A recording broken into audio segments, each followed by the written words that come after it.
Assalamualaikum warahmatullahi wabarakatuh. Semoga kita semua dalam lindungan Allah. Wali sakti dari tanah Sunda. Tokoh wali ini lebih dikenal dengan nama Aba Anom. Dalam bahasa Sunda, Aba Anom berarti Kiai Muda. Nama aslinya ialah Kiai Haji Ahmad Sohibul Wafat Tajul Arifin.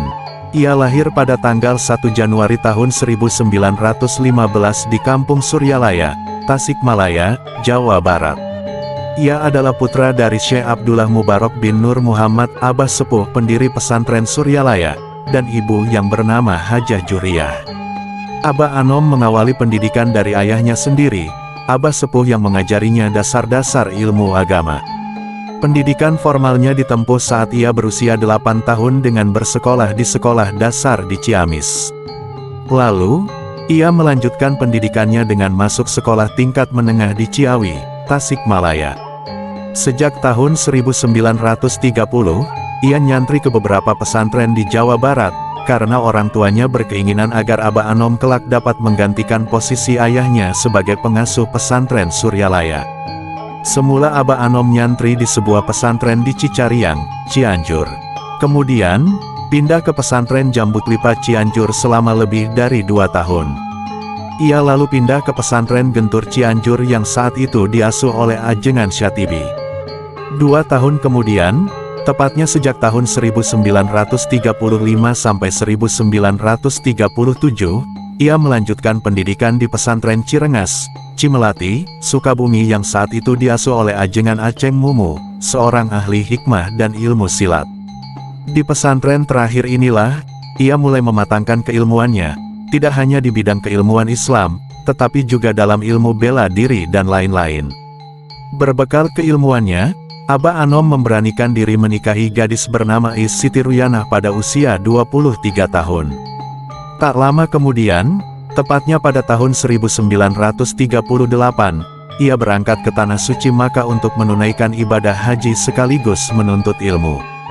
Kala bermukim di Makkah selama kurang lebih 7 bulan, ia sangat rajin mengikuti pertemuan bandungan di Masjidil Haram yang disampaikan guru-guru yang berasal dari Makkah dan Mesir.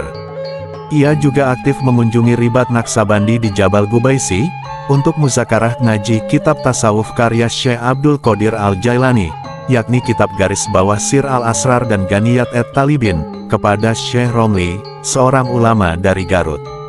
Sepulang dari Makkah, Aba Anom ikut serta memimpin pesantren Suryalaya mendampingi ayahnya. Namun, karena tahun 1939 sampai 1945 merupakan masa-masa menjelang kemerdekaan, ia lebih aktif sebagai pejuang yang turut menjaga keamanan dan ketertiban NKRI. Ketika terjadi gerakan Darul Islam (DITII) di Jawa Barat, ia memutuskan segera bergabung dengan TNI untuk melawan gerakan tersebut. Dengan demikian, pada masa akhir sampai awal kemerdekaan, ia sangat berkontribusi dalam menjaga kedaulatan NKRI, baik dari penjajahan bangsa asing maupun dari gerakan Makar Saudara sebangsa sendiri. Aba Anom memimpin pesantren Suryalaya secara penuh ketika ayahnya, Abah Sepuh wafat pada tahun 1956.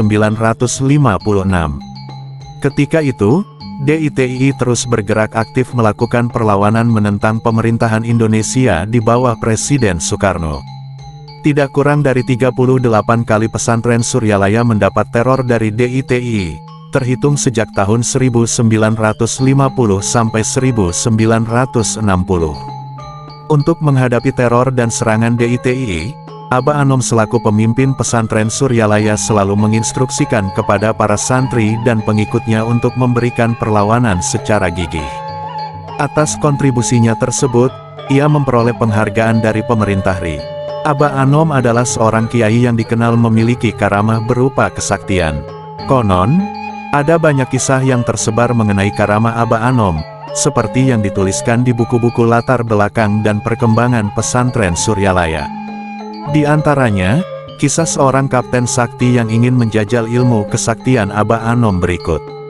Alkisah, pada suatu hari, seorang kapten yang sakti dan beberapa anak buahnya datang berkunjung ke pesantren Suryalaya. Kapten itu membawa sebuah batu kali sebesar kepalan tangan di kantongnya.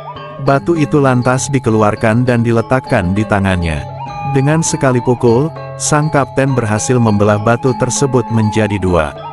Setelah unjuk kebolehan, kapten itu dengan sombong menyerahkan batu kalinya pada Aba Anom agar si tuan rumah mempertontonkan kemampuannya. Aba Anom hanya tersenyum seraya menerima batu kali dari tangan si kapten. Batu kali itu segera diremasnya. Secara ajaib, batu kali berubah bentuk menjadi tepung yang halus. Si kapten terbelalak, seolah tidak percaya dengan kesaktian yang dipertontonkan oleh Aba Anom. Bila si kapten hanya mampu membelah batu kali menjadi dua, Aba Anom justru membuatnya menjadi seperti tepung. Beberapa saat kemudian, Aba Anom meminta segelas air yang di dalamnya terdapat seekor ikan kepada salah seorang santrinya. Gelas air berisi ikan itu kemudian diberikan kepada si kapten. Dengan sikap yang masih sombong, si kapten segera bergaya seperti orang yang memancing. Dengan gayanya itu, ia berhasil membuat ikan di dalam gelas seakan benar-benar terpancing. Si kapten pun kembali menyombongkan kemampuannya di hadapan Aba Anom. Giliran Aba Anom yang unjuk kebolehan.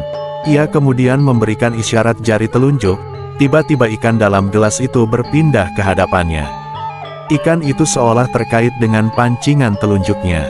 Tidak sampai di situ, Aba Anom kembali memperlihatkan kesaktiannya yang lain. Ia memberikan isyarat tangan yang seolah-olah memegang ketapel. Ia lalu mengarahkan tangannya ke langit untuk membidik sesuatu. Dengan sekali bidik, seekor burung tiba-tiba jatuh di hadapannya. Melihat kesaktian Aba Anom tersebut, si kapten hanya bisa takjub. Ia seolah tidak percaya dengan peristiwa yang baru saja terjadi. Si kapten yang sakti nan sombong itu kemudian bersujud di hadapan Aba Anom, seraya meletakkan lututnya pada lutut Aba Anom. Ia mengaku kalah dan segera meminta maaf akan kesombongannya. Selain itu, ia juga minta ditalkinkan untuk menganut dan mengamalkan tarekat yang dipimpin oleh Aba Anom. Sejak itulah, ia menjadi pengikut ajaran Aba Anom. Aba Anom wafat pada tanggal 5 September tahun 2011. Ia dikenal sebagai wali yang istimewa.